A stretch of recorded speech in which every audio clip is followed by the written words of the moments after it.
ஒரு filter apply பண்ணோம்னு வச்சுங்க. அவங்க நீண்ட நெடுங்காலமாக சந்தையில் இருக்காங்க. ஒரு சில நிறுவனங்களை நடத்திக்கிட்டு இருக்காங்க. அந்த நிறுவனங்கள் மீது பெரிய குற்றச்சாட்டுகள் எதுவும் இல்ல. கவர்னன்ஸ் இஷ்யூஸ் இல்ல.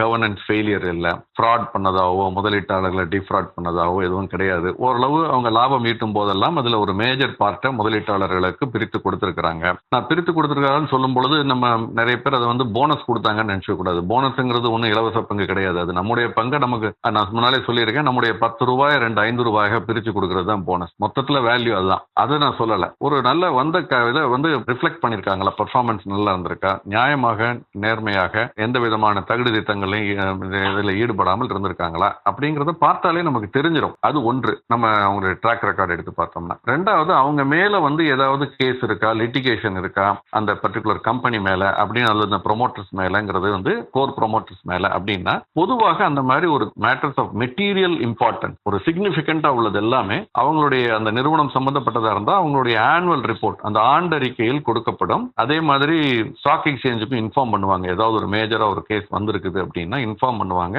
bseindia.com, nseindia.com இந்த இணையதளங்கள்ல போய் அந்த நிறுவனத்தினுடைய பெயரை போட்டோம்னா அதற்கு கீழே அனௌன்ஸ்மெண்ட்ஸ் இருக்கும். அந்த அனௌன்ஸ்மெண்ட்ஸ்ல வரும் அவங்க அந்த நிறுவனம் தெரிவிக்கிறாங்க. ஸ்டாக் எக்ஸ்சேஞ்ச் இது எல்லாருக்குமே வந்து அந்த இதுல வந்து பகிர்வாங்க. ஸோ அதை வச்சு நம்ம ஓரளவு கண்டுபிடிக்க முடியும். ஊடகங்கள் வழியாகவும் தெரிய வரும். பட் அது ஆத்தென்டிக்கா இல்லையாங்கிறத நம்ம இங்கே தான் நம்ம செக் பண்ணிக்கணும்.